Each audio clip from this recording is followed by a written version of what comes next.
How wonderful to be seeing everybody. Welcome to all of you. And I think we are going to go ahead and get started. So let me just say that while we love all of you, we are going to go ahead and mute everybody just in the interest of making this as smooth as possible. Pat, would you mind going ahead and muting everybody?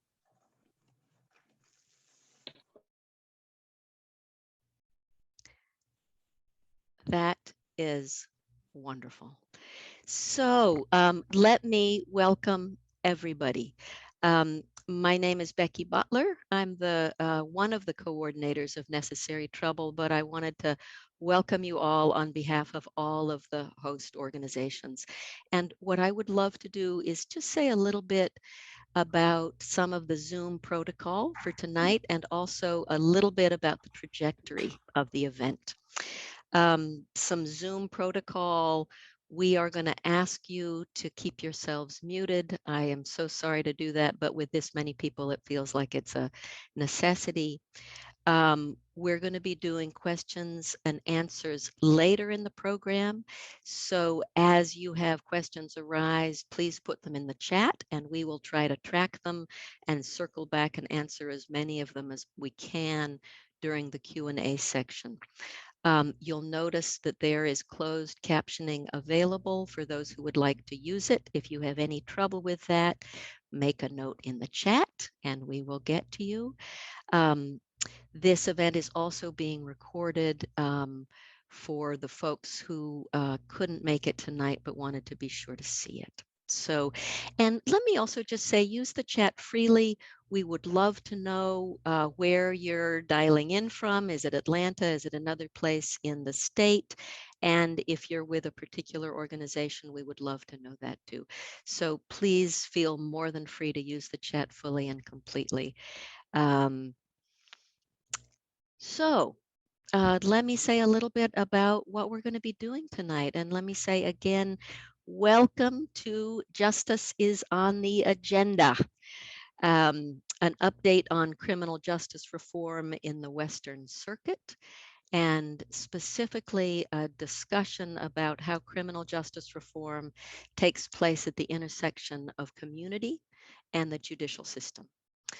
We're going to be hearing from District Attorney Deborah Gonzalez, from Marlyn Tillman, and from Shane Sims, who will all be talking about the collaboration between community and the judicial system. And we will also be hearing about how all of us can support that effort, that collaboration. And again, at the end of all three speakers, we'll do questions and answers. We'll be hearing, first of all, from District Attorney Deborah Gonzalez. And let me just say a little bit about Deborah. She has been an attorney for 20 years. She has also always been an advocate for social justice. And lots of us started getting to know her in 2017 when she won the special election to become representative for House District 117, which is the Athens area. And during her time in the legislature, she became known as a fierce questioner. In 2019, when it became clear that the former district attorney in that area was going to be retiring, she announced that she would be running for district attorney of the Western Circuit, which again is Athens, Clark County, Oconee County. She made it very clear that she was running. She also made it very clear that she was running on a strong ticket of reform. So perhaps not a surprise that Governor Kemp, drawing on a pretty obscure law, tried to make sure that there would be no election for that position. He wanted himself to appoint the replacement and postpone any election for several years. Deborah went to court 5 times, all the way to the Supreme Court. She won every time. And she made sure that election was on the ballot. She went on to win the election, becoming the first Latina to be elected as DA in Georgia, and on day one released her day one memo, which laid out this incredibly bold vision of criminal justice reform, which really situated her as the most, we believe, as the most progressive DA in Georgia. So here we are, it's 8 months later, and tonight is an opportunity for us to hear about implementation. And very specifically to also hear about how community partnerships and the judicial system can work together, and how all of us can continue to support this important work of criminal justice reform, specifically in the Western Circuit. District Attorney Deborah Gonzalez, thank you so much. Welcome. And if you would unmute yourself, we will turn it over to you. Well, thank you so, so much, Becky. I don't know. I don't need to say anything else, right, about me in that. But I want to say good evening to all of you. Thank you so much for taking some time out of your busy days to be here with us today to get a little bit of an update. But when they talk about this connection of community and the DA's office in order to have criminal justice reform, there's no other way to do this. And so I want to give some examples as I also give you some updates of what we've been doing in the Western Judicial Circuit, a circuit that had only 2 DAs in the last 50 years. And so it does bring a lot of change into those 2 counties, so much so that one of my counties wanted to secede from the circuit. And we just got a vote by the Judicial Council not recommending that we either be split or that we be merged with another one. But this is just an example of some of the pushback that we face when we come in and we don't want to do the status quo anymore. But one of the reasons why we don't want to do the status quo anymore is because of a gentleman that you're going to meet very soon, Shane Sims, who became for me the inspiration of that day one memo and the platform of why I ran. To give you some examples of what we've done in 8 months, it feels sometimes longer, and at other times it feels like such little time that we need some more. But we brought in a director of external relations and have already secured a grant to work on diversion programs and specifically to reduce by 20% racial disparities in our circuit. One of only 10 across the country. Shane Sims is our partner with that, and we are so proud about that.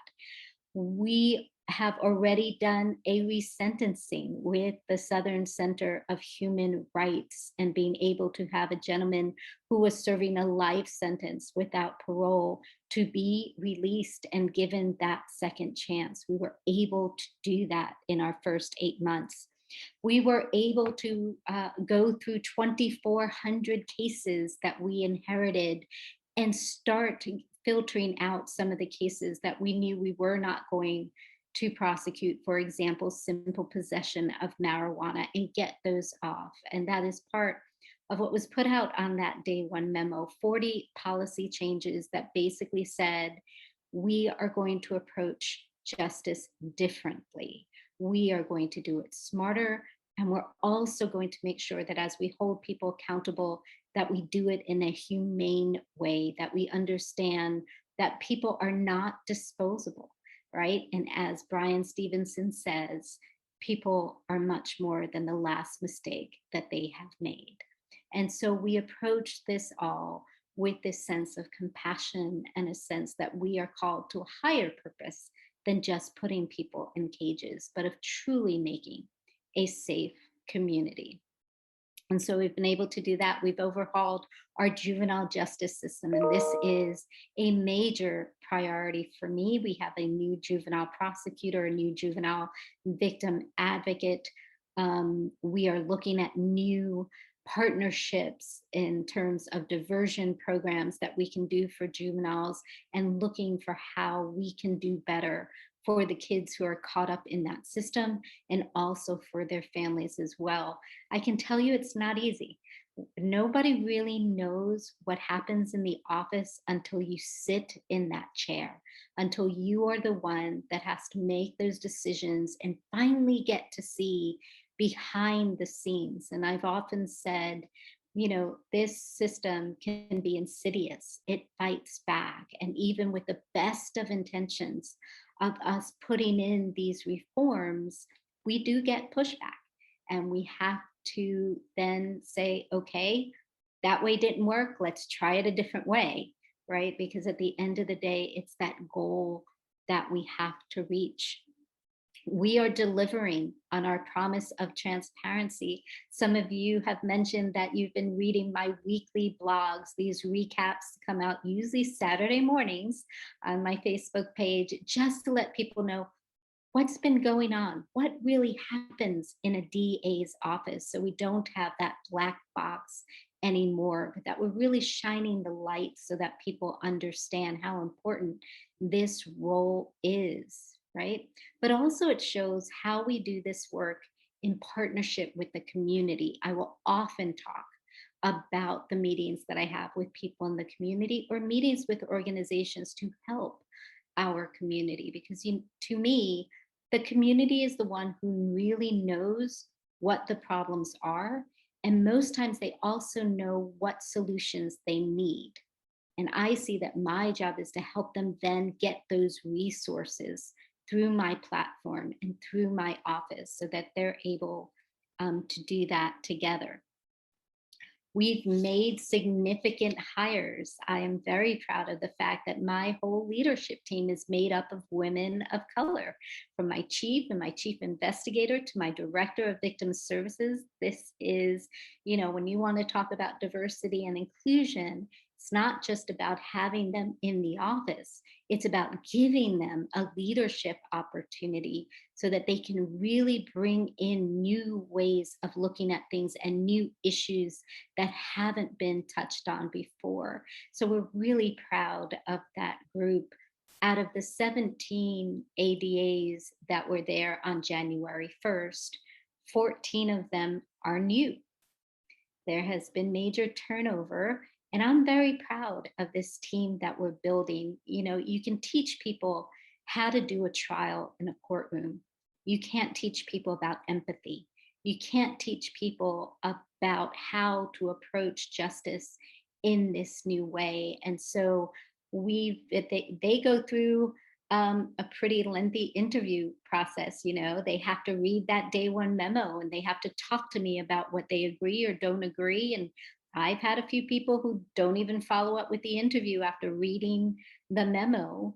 And that's a good thing because they know what it is that we are going to do and how we're going to approach it. So, it seems like a lot. There's still so much to do. David and I are working on plans of action for restorative justice and for an intake unit and for a sentencing conviction unit in the next few years. And that's why this fund is so important. Because as we look at a time where we're in a backlog because of the pandemic, as we look at a time where budgets are tight, these kind of reforms and innovations take new funding in order to do it. Excuse me. And so I have very little discretionary funds in the office to do new initiatives like restorative justice in the juvenile courts, like being able to work on diversion programs with partners in the community like Shane Sims. Yes, we are looking at grants and ways that we can then increase the resources. But at the end of the day, even these small donations that we get on events like this make big differences in terms of what we can fund to make this system even better. So, for example, this fund has already funded training on trauma-led prosecution, trauma-led sentencing, looking at restorative justice, not just in juvenile, not just in misdemeanors, but also for certain felonies, which is something new out there. These trainings are essential. And unlike other trainings about, bringing in evidence, which are paid by the state, these kinds of trainings are not paid by the state, nor do we have funds for. So these are the kinds of things that this fund can pay for.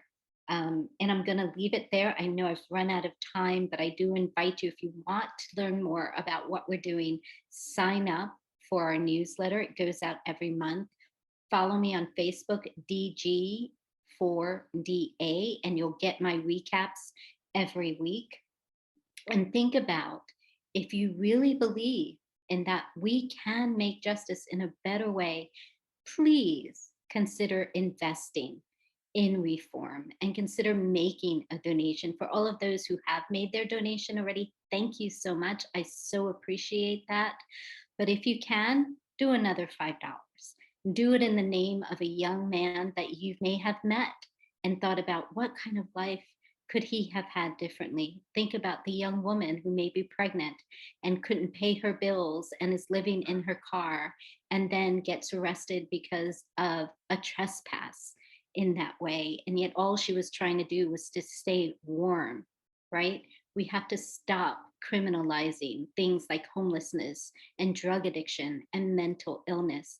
Your donation helps me be able to put in those diversion programs in place. So thank you. And I so look forward to our next two speakers, and you are in for such a delight and a gift with Shane Sins. So thank you so much, Becky, for organizing this. Thank you, DA Gonzalez, for all of you, all that you are doing. Thank you so much. It is incredibly inspiring. And let me at this point turn this over to PJ Lemuel to introduce our next speaker. PJ, if you would unmute yourself. Okay, all right. Thank you, Becky. Good evening, everyone. I want to introduce Ms. Marlyn Tillman. She's the executive director and co-founder of Gwinnett SToP. You have all of her information in the chat, so you can read that later. But tonight, I would like to highlight a real person doing real work. I first met Marlyn over the telephone in February of this year when she interviewed me for the Parent Leadership Institute, the Pipeline to Prison Remix program. Now, ladies and gentlemen, Marlyn was pleasant and at times very giddy, but oh, so knowledgeable about her craft. I was so impressed with the structure of the program that I was eager to learn more. My mind automatically jumped to how helpful this information would be in my own work, and so I was good to go. Our first class was in March. That's when it sank in that this adventure was going to be bigger than a breadbasket. During the interview, Ms. Tillman explained that we would be assigned homework. It turns out, trouble is that this was real work at home. Our assignments were brutal in details. Our instructors left no stones unturned. The curriculum has been very intense. I found myself diving in and retaining a lot of information about public school education, which was really the point. The whole program is designed to produce advocates that can help parents negotiate the pitfalls in education. So learning how to advocate for their children, who for the most part have been marginalized and unrepresented, is crucial in avoiding the school pipeline to prison. So without any further ado, troublers, please give a warm welcome to Ms. Marlyn Tillman. Thank you so much, PJ. Appreciate the introduction. Yeah, it is intense, isn't it? So I'm going to go ahead and share my screen. I'm going to do my best about keeping time. We'll see how I do with that. And I'm going to move a little views over. So again, my name is Marlyn Tillman. I am one of the co-founders of the Gwinnett Parent Coalition to dismantle the school to prison pipeline, Gwinnett SToP for short, because that is a mouthful. Gwinnett SToP was formed by two parents who came to understand the gravity of the problem in Gwinnett. We later learned that it's not just Gwinnett. So we started organizing parents, students, community members around just what the name says, dismantling the school to prison pipeline.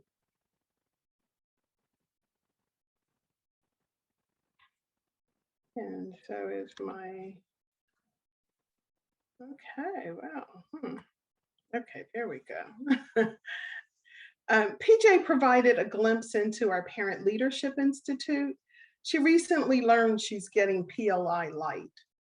Yes, light is intense too. When she heard about what the usual fare is, she said, oh my gosh. But this is a broader view of our work. Our work falls into two buckets: public education and advocacy for policy changes. And you can check out our website, which was dropped into the chat, for more information, more details about our work. But let's start with a definition of the school to prison pipeline.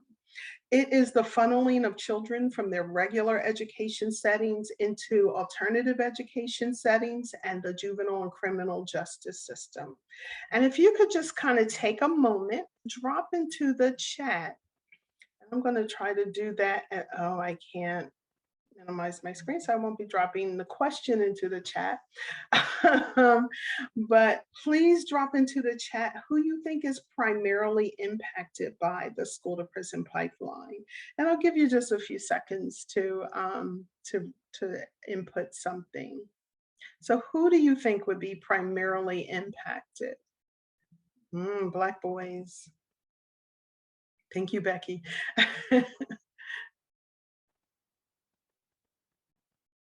Anyone else have any guesses? Boys for sure, Black and brown children. Yeah, disabilities. Wow. Wow. Y'all don't need me. So the school to prison pipeline primarily impacts Black and brown students, students with disabilities, students from low wealth backgrounds, and males. If you hit each of those demographics, you are at the highest risk of being in the school to prison pipeline. And here recently, Black girls have been starting to bubble up in numbers too. So that's, a new challenge that we're facing. And although those, okay, so I hope I don't lose you. Everything just flashed in my house.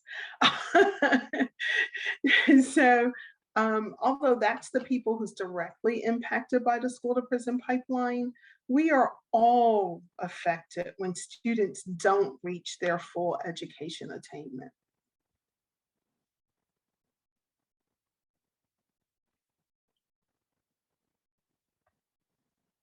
Okay. So how does this happen? Primarily from the recharacterization of student misbehavior, or student behavior actually. Over-reliance on punitive consequences, along with the under-reliance on restorative practices, zero tolerance policies, and police being used as disciplinarians. Although many school systems have eliminated most zero tolerance policies, they still have zero tolerance practices. Student discipline codes of conduct are written using penal system language. So pushing and shoving is now characterized as battery. Swiping somebody's headphones, yeah, that's theft or robbery, depending on the amount of the headphones. And talking back or cursing out the teacher is disorderly conduct. Agree, those are all behaviors we don't want. But when children can't read, what do? We teach. If they're struggling in math, what do? We teach. With discipline, however, if students misbehave, we do the punish. And we really need to change that. Harsh school discipline impacts student achievement. It reinforces inequalities based on race, gender, and education programs, and it causes students to be locked out of a quality education. If students aren't in school, they aren't learning. Or one could argue that they are learning just all of the wrong things. In the US, Black students are suspended and expelled at 3 times the rate of white students. In Georgia, it costs about 8 times more per year to incarcerate a child than to educate one. The carceral system does not work. Why are we still doing that? In 2018-19, Georgia students lost 1.1 million days of instruction to in and out of school suspension. Let me say that again. 1.1 million days of instruction was lost to in and out of school suspension. Just one out of school suspension in ninth grade doubles a student's risk of dropping out of school. And we know what their opportunities are when that happens.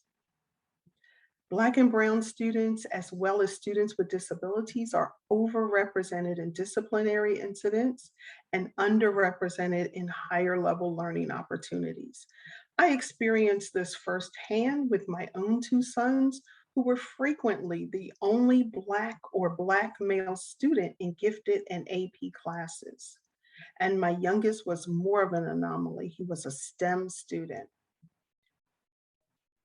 It was only 2 Black students on his grade level that were going through advanced classes in calculus, in physics, and at the higher levels. There are real consequences to families and the community when we use overly punitive discipline and push students out of school.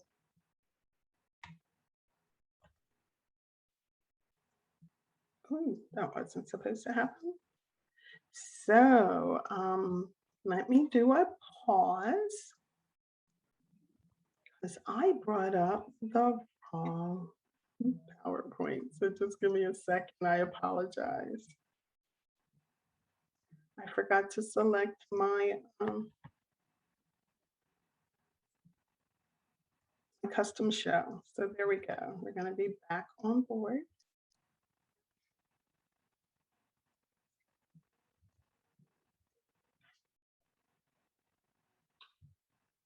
And I'm still within my time. So can we talk about police in schools? I can sum this up in one word: don't. Police do not make the same children whose families are targeted in the streets feel emotionally safe at school. School is supposed to be a safe place. You think that one young lady was safe that day? She's not safe. I'll bet Salacia Johnson, the 6-year-old who in Milledgeville, who was handcuffed for a tantrum, still doesn't feel safe with police. Black students are 2.3 times more likely to receive a referral to law enforcement or be subject to a school-related arrest as white students. According to the 2013-14 Civil Rights Data Collection, 51% of high schools with a student population greater than 75% Black and Latino enrollment have sworn law enforcement present. I know that goes on in Gwinnett. The browner the school is, the more resource officers they put in. Yet only 1.6 million students attend a school with a sworn, 1.6 million students attend a school with a sworn law enforcement officer, but no school counselor. Funding our values, aren't we?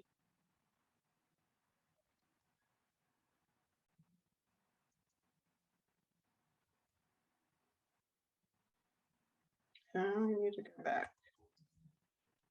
Okay. So this is an opportunity for you to learn. This is a head start on your education process. I began my presentation by telling you that Gwinnett SToP organizes parents, students, and community members to dismantle the school to prison pipeline. It doesn't work without community being involved. When you have systems willing to work with you, take advantage of it. That's not always how it goes. And if you're pushing against a system that doesn't want to work with you, keep pushing. educate yourself and others on the issues. And this event is taking place next Tuesday. I hope to see many of you there. I want to leave you with this thought. How are we going to dismantle the school to prison pipeline, and why is it so important? So I'm going to invite you again to please drop into the chat your solutions for beginning this daunting task. We need solutions, not suspensions. And I will also drop some suggestions into the chat. I want to thank you all for having me again this evening. This is how you can contact us, and please follow us on all the social media outlets. And I'm told we even have a Snapchat, but I can't find it. As I leave that to our young people. So thank you again. I really appreciate this time.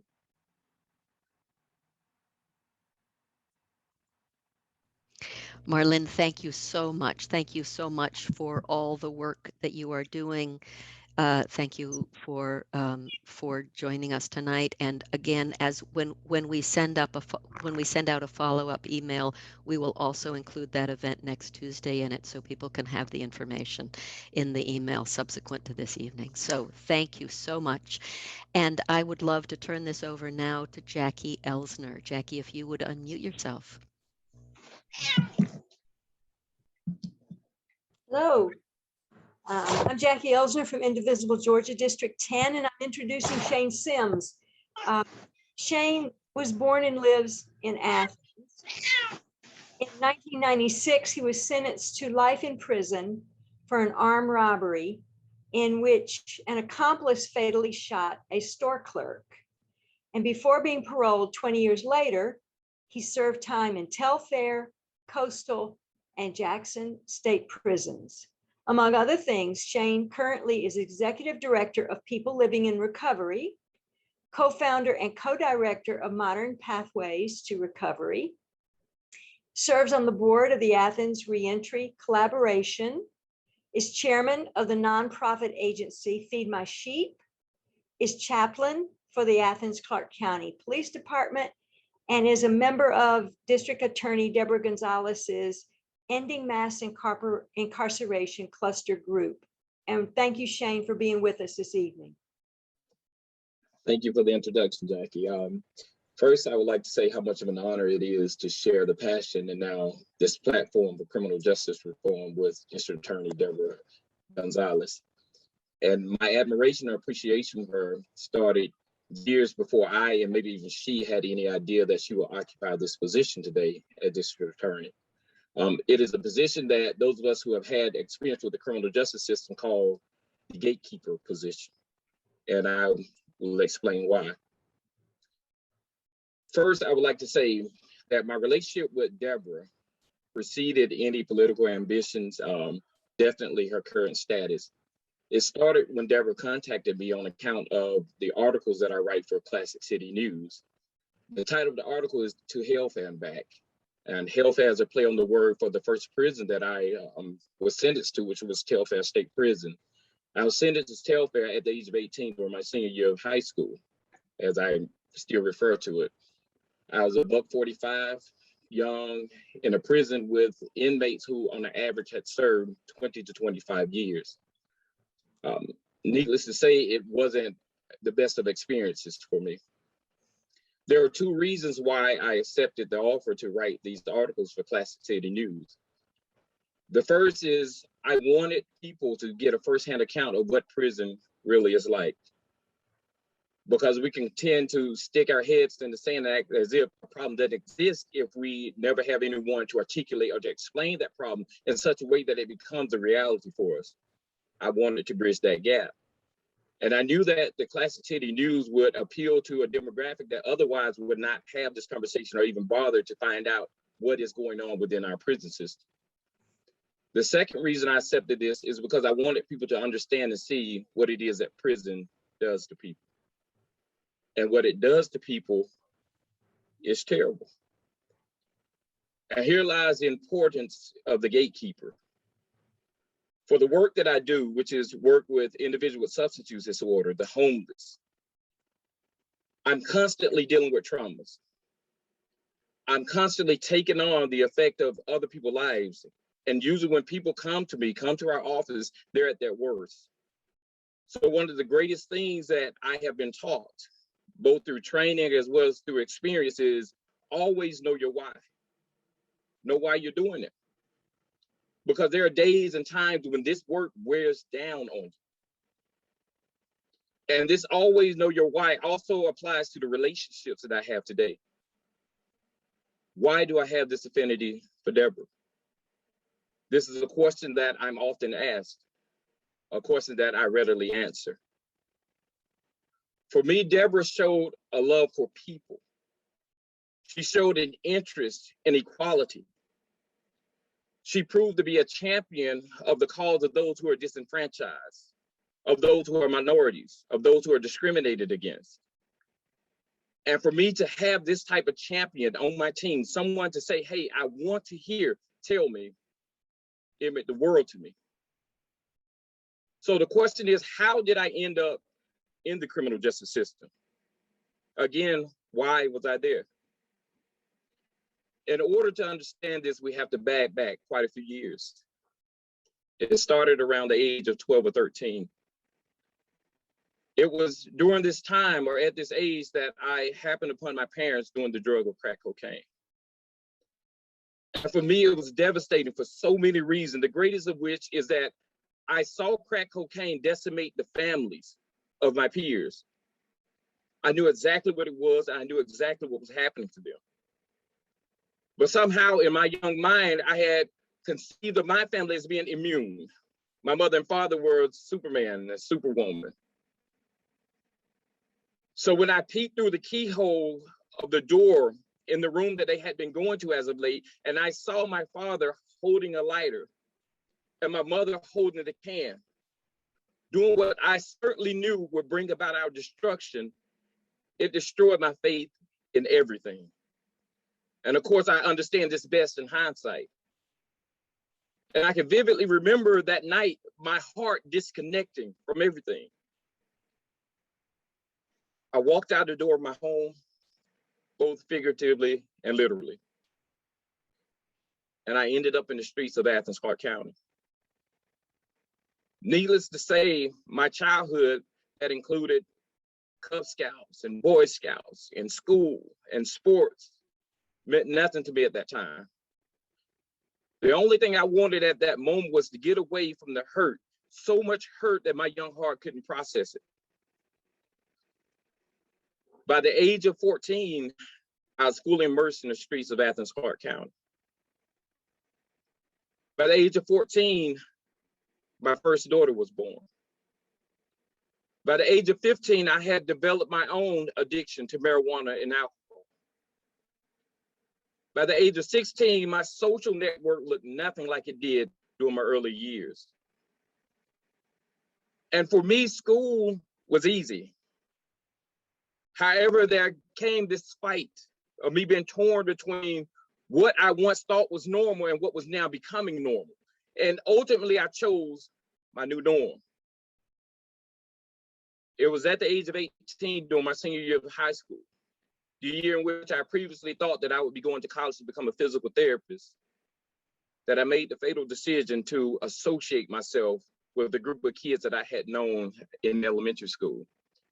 These kids had all grown in different directions, but had in common drug use and criminal activity. At the time that I re-met these kids, I had just lost my job at a restaurant in Athens. And for most teenagers, to lose a job simply meant that you couldn't buy that pair of Jordans that you want. For me, given that my parents' addiction was at its peak, it meant that I could no longer take care of myself and my younger brother. You see, it was a bigger deal. So this made me vulnerable when I re-met these group of kids. They moved into my apartment, began to drive my car, began to wear my clothes. And what I got in return was a sense of belonging. So one evening, the conversation came up about money. I had tried to find other jobs, had tried to. And in fact, had landed a job, but when I took the drug test, I failed for marijuana. So one of the kids suggested that we rob a store to get the money that I needed, right? They called themselves looking out for me since they were staying in my home, driving my car, wearing my clothes. And they promised me that it would be something that was easy, something they had done a million times. We would go into the store, the clerk would see the gun, he or she would give up the money, we would leave, problem solved. It didn't turn out like that. By the end of that night, the clerk was dead, and I was in the twilight zone. I ultimately turned myself in to authorities, accepted responsibility for my role, and felt that it was on me to atone for what I had done. And this is where the gatekeeper comes in. After meeting with me for several weeks, the district attorney and my attorney advised me that perhaps pleading guilty would be in my best interest. They explained that if I pled guilty, he would kindly give me a sentence of life plus 15 years. But to do me a favor, he said, I will run the 15 years consecutive with the life sentence so you can essentially serve them both at the same time. And I can recall sitting in Judge Lawton Stevens' chamber at this long table between these two white men, this attorney that I had begun to believe in, and this district attorney whom I clearly saw had authority over my life, and I had to trust their advice. And my attorney told me, well, Shane, I think that this would be a good idea. The district attorney then came back and reinforced it by saying, you know, with your history, with who you are, if you go into the system and continue to be who you are, do the right things, you'll be up for parole in 7 years. And you will serve no more than 10 years and you can come back home. You can be back with your family and you'll still be young enough to live your life. I believed him. When I looked at my attorney, he nodded in agreement. I pled guilty to accessory to felony murder and armed robbery and was sentenced to life plus 15 years in prison. It will be a year later that I will find out through a family member that the law had actually changed at the beginning of that year. And life sentences were no longer considered for parole after 7 years. The truth was life sentence was then considered after 14 years. I also learned there was a function of the parole board that no lifer ever made the first parole. So it guaranteed that not only will I do 14 years before the parole board even considered my case, but I would do an additional 7 years before they even thought about truly letting me out. To say that I was devastated would be an understatement. But fortunately, by that time, I had committed myself to atone for what I saw to be a cardinal sin. So I was determined at that point to make the best out of every day. And I remember thinking to myself, if I die in prison, at least my life will have some value. I began to develop a reputation in the prison system. One female officer who would later become a warden even stopped me one day. She said, you know what I'm going to call you? I'm going to call you Counselor Sims. She said, every time I see you, you're either talking to someone or listening to someone. Now, here's the role of the gatekeeper. It will be about 4 or 5 years later that I'm talking to my father on the phone. And to give you an idea of the contrition, his remorse, his regret for the life decision he had made, when he came to visit me in the county jail, he stayed there for every bit of 5 minutes before he ran out of the visitation room. This is a strong man, mind you. When he was finally able to bring himself to visit me in the prison system, the day that he left visitation, he suffered a stroke. That was our relationship. And he told me on this phone call, he said, son, he said, I don't think I ever told you. He said, but after you pled guilty, the district attorney came to my house. So for me now being somewhat familiar with the law and procedures, I knew that this was not the normal function of a district attorney. Usually once the case is concluded, that's it. And he said, you know, that man had the nerve to come to my house and stand on my porch and tell me, Mr. Sims, I've gotten to know your son over the course of time, and he's a very bright young man with a future. He said, I hated that I had to sentence him the way that I did, but in this case, I had to do what I had to do. My dad said he told me that he had to do what he had to do, and whatever that implies. But fortunately, by the time this reached me, I was settled in who I was becoming. I was becoming the man that I felt like God intended for me to be, so I continued to press forward. And because of this, ultimately, not one, not two, but 3 different prison wardens at 3 different times petitioned the parole board and said he's of more use in his community than he is in here. On February the 3rd, 2016, I was released and returned to my family after serving just 20 years on the sentence of life, 15 years. And to give you context, in the state of Georgia, the average time served on a life sentence is 35 years. I returned to my community, and until this day, I feel indebted. I feel that it is my responsibility to not only have this great appreciation for life, but also to pay it forward. That's why I'm so excited to partner with Deborah Gonzalez in doing this work. Because one thing that we will not change is the nature of prison. There's no way to make isolation, segregation into a good thing. And when you can't change the darkness in the room, what you try to do is close the door to it. And that's the position of district attorneys. They have the power to consider mitigating circumstances. They have the power to say, well, although this crime looks this way on the surface, I understand this about this individual, I understand this about this individual circumstance, so I want to sentence him or not accordingly. And this is true justice. So for me to do this work, to share this passion, and to now share this platform with Deborah Gonzalez is a dream come true. And I advocate, and I am the voice for the voiceless. I still communicate with guys that are in prison, still serving life sentences, probably will not get out. And I'm able to tell them that I'm out here doing the work. And I'm out here doing the work with the gatekeeper. And even for those who may never get out, it gives them a glimmer of hope. The same hope that I pray that this community has when it looks at this type of collaboration. If you can't stop the darkness or shine light inside a dark room, then we had best to close the door to it. That's the role of district attorney. And I trust in my heart of hearts, deep in my soul, that this is the work that Deborah did prior to becoming district attorney. And certainly now that she has the platform that she will continue to do. I pray that we support this effort. I say we, because I'm a part of this community as well. Because without reform, what prison is doing to lives is something that I don't think anyone will want to think about.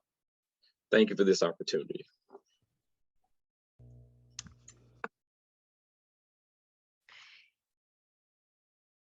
Shane Sims, thank you for bringing your extraordinary spirit to this planet and this work and this evening. I feel like if we had all the time in the world, we would take a moment of silence and just sit and absorb all of that, because it was a tremendous amount. And thank you for bringing your great and gracious and generous heart. It is inspiring and moving and sobering, and a really sober underlining of the importance of this work. And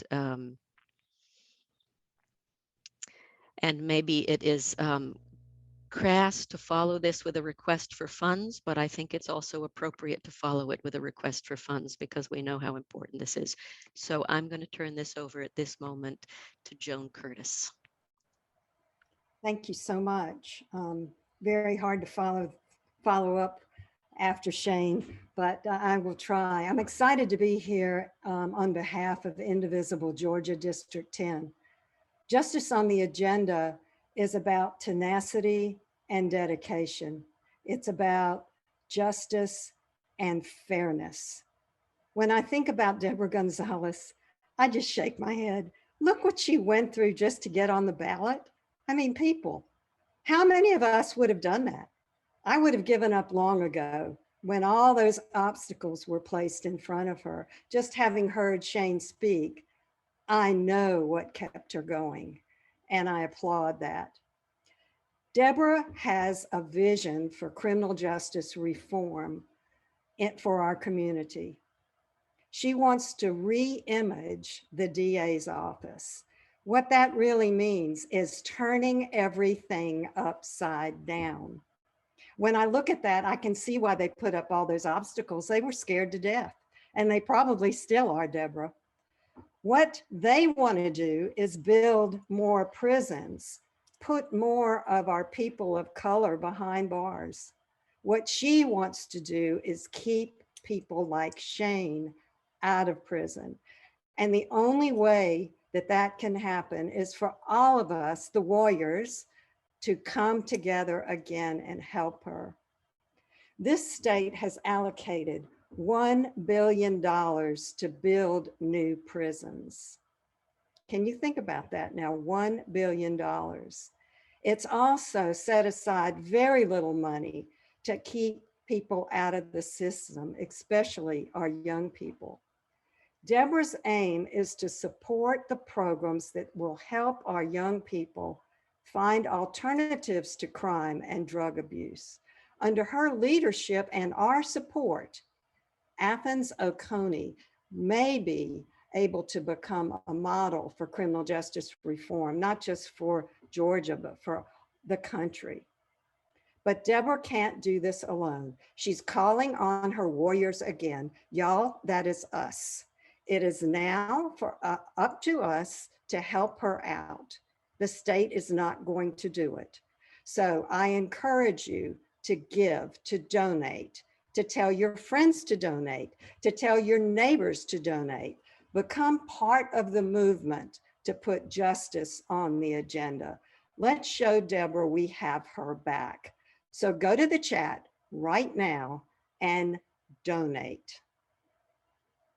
That's it. Joan, thank you so very, very much. And there are links in the chat. You can donate while you are still on here. You can donate and you will still be able to hear what we're saying. If you don't do it right now, we're worried it will slip out of your mind, and do it now while the importance and the sobriety and the sacredness of this work is still really, really present with you.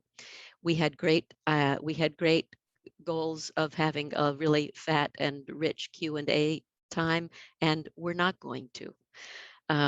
We just ran out of time, but I hope that you agree with us that that the spending time listening to these extraordinary speakers has been a sufficiently rich experience. And what we're going to do is now, and actually we have one crucial question, which I am going to ask to either Deborah or David Lyle. Pam Woodley is asking, is the donation tax deductible? It just makes a difference in terms of the account. And Deborah is saying no. Okay, so that finds the account. Thank you. And what I would very much like to do is pass this back to Deborah for some final comments. All I can say is thank you, thank you, thank you. And Joan, that was, wow. I cannot thank you enough. But the one thing that I would add to your incredible pitch is that it's not just about supporting me and my vision. This is about supporting the community. This is about getting these kids the chance, the opportunity that they have not had. This is about righting the wrongs of this country's history with one of the system that perpetuates it more than any other. And I have seen firsthand people who believe they are doing the good work actually making it worse. And it will take time and effort and bringing Shane into my office and stories from him and others who have that lived experience, you know, so that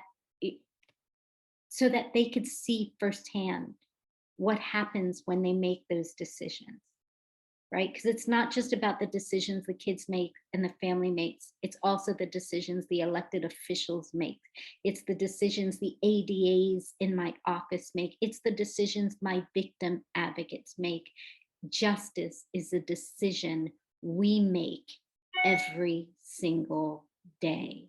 And I'm asking you today, make a decision to help build a better world in the future for our youth. And when they grow up and they inherit what we have left them, that they are pleased with it and will make it even better for those that they leave it behind. And so, with all my heart and compassion and empathy, you see now why Shane is my inspiration, how he keeps me honest and grounded to my why of why I do this work. And I share him with you tonight, although I'm very selfish about him. I share him with you tonight so that you can understand and see a true relationship between a district attorney's office dedicated and committed to fairness and justice, and a community who is so hungry for it.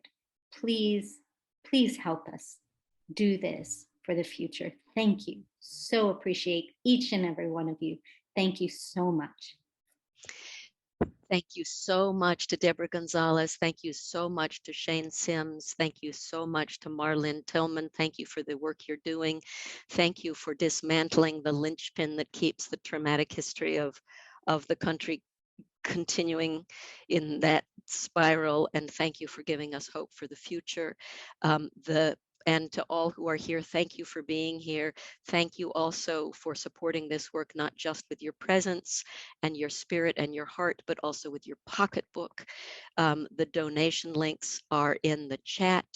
Thank you to the committee that put this evening together, Pat Bird, Robin Shahar, David Lyle, Amy Landsberg. And thank you to all of you again for being here and supporting this work, because it's up to us. So many blessings and good night.